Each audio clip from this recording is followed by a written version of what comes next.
Hello and welcome! Today I have been requested to review a Metal Gear Solid for the PlayStation. Now, Metal Gear Solid is a very popular game for the PlayStation, and because of that I feel that this game, and by extension its entire series of games, has been covered pretty well by others on the internet.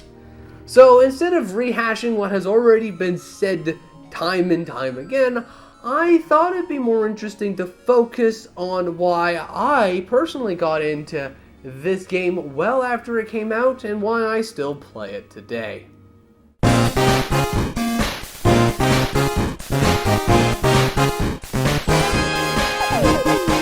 Today's video is sponsored by us at the 16-Bit Store. Tired of storing your PSP or Vita flat on a shelf or deep inside a drawer? Well, now you can display them tall with our PSP and Vita display stands. Our display stands are designed by us and 3D printed by us to fit your PSP and Vita comfortably. If you're interested or want to support the channel, please visit the 16-Bit Store on eBay or Etsy. I'll have links in this video's description or in the cards. Now, the reason I got into Metal Gear Solid was one part intrigue and one part accidental. For you see, my first Metal Gear Solid game wasn't the PlayStation version, but instead was Metal Gear Solid 4 on the PlayStation 3, which my brother got as the mature adult game with his brand new PlayStation 3 back in 2008-ish. Fun fact, he actually banned me from playing this game, since we usually play games at that point was he play it for what little time he wanted to play it for and I just binge it, and that usually meant that I would get further ahead in the game than he was. And when Nick started playing, I of course watched him, and when I saw he was struggling in 90% of the game, I would do my best to help him through it by telling him exactly how to get past the difficult bits. For some weird reason, he wasn't very appreciative of me showing him how to get past those difficult bits and banned me from at least getting further than he was in the game. However, after some begging and pleading to my dad, I was able to get that ban lifted and started properly playing Metal Gear Solid 4. And I really got into MGS4's story and became very curious about the events that came prior to this game, since they were referenced quite a lot in it. My curiosity for the Metal Gear Solid series got to a point where I even downloaded the free Metal Gear Solid database app for the PS3 just to read up on the previous games. But that wasn't enough for me. I didn't want to just know the story. I wanted to play it, to experience it. And this is when the accident happened. You see, as I was perusing the PlayStation Network one night, ogling at all the games that I could have, but didn't know really much which games I wanted, I discovered that Sony and Kojima, or Konami, released Metal Gear Solid as a PlayStation classic, and that it was available for the PSP. And the best bit is, I had enough money to go and buy it. But since I was only a teen at the time, I wasn't allowed to get an M-rated game, right? So, as a curious teen, I wanted to see what would happen, and I purchased it anyways, thinking that the transaction wouldn't commit, or they'd just say, haha, you're a teen, you can't buy an M-rated game. Well, to my surprise, and because I lied about my age when I signed up for the PSN, it worked. As a result, I now was able to play Metal Gear Solid. I got into a bit of trouble afterwards because of my big mouth, but I didn't care. I now had the ability to play the first game in the Metal Gear Solid series. And even to this day, I still remember how cool it was to play this game. At the time, I was still amazed that a portable system could play a console game. And for me, this was my first PS1 game that was aimed at a much more mature audience. Scooby-Doo and the Cyber Chase, this game wasn't. And I loved it. From the intro to the end, I was hooked with Metal Gear Solid. I loved its narrative and the 8 hours it took to play it. I enjoyed the many explosions that happened, its story, and the many details that it scattered throughout it, and more. Metal Gear Solid both met and exceeded my expectations as the first entry in the Metal Gear Solid series. Even after playing through this game countless times, Metal Gear Solid's story is still a pleasure to listen to.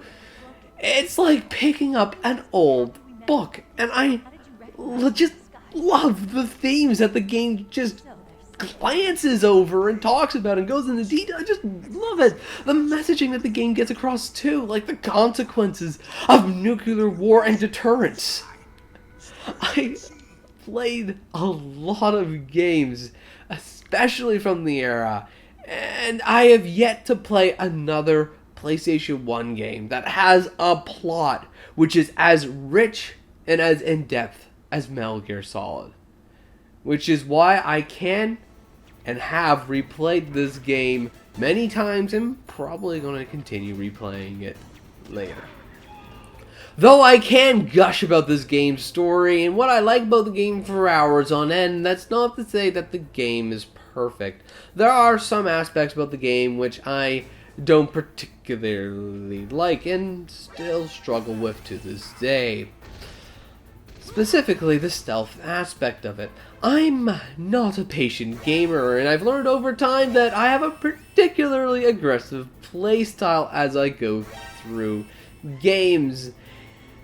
And as a result, I don't get the most out of the game's stealth mechanics. I'd much rather be pressing and holding a run button to get through a level as quickly and as quietly as possible. And in a game like Metal Gear Solid, you will be punished for it with endless enemies, limited ammo, and ultimately dying considerably. Over the years, I've learned to mitigate a lot of these issues, mostly by sticking to the lower difficulty levels, but even then, I still get caught more often than I'd like. As a result of this, I've grown to appreciate the improvements to the stealth gameplay which Metal Gear Solid 3 introduced, and I preferred those games which came afterwards. CQC, I miss you so much. But even then, the narrative in Metal Gear Solid is so strong that I will tolerate the game's older design just to hear that story again. Though speaking of this game's age, this is a PS1 game that hasn't aged as well as some of the other PS1 games which I've played. This is a game that reeks of late 90s CD-ROM games, from multiple discs to low video compression to low graphical details and to low audio compression. If you're already familiar to other PS1 games that are like this, then this is a non-issue. But if you're coming in from the higher resolution and better quality systems like the PS2, then you might prefer the re-release of Metal Gear Solid on GameCube. Though, as a personal preference, I do actually prefer the graphical stylings of the PS1 game.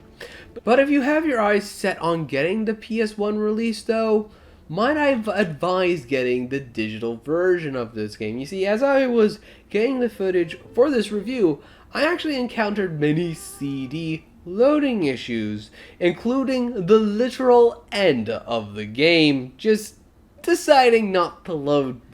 After a little bit of cleaning, I was able to get it to work, but I do know and acknowledge that the next time I play this game, it will be from the digital version.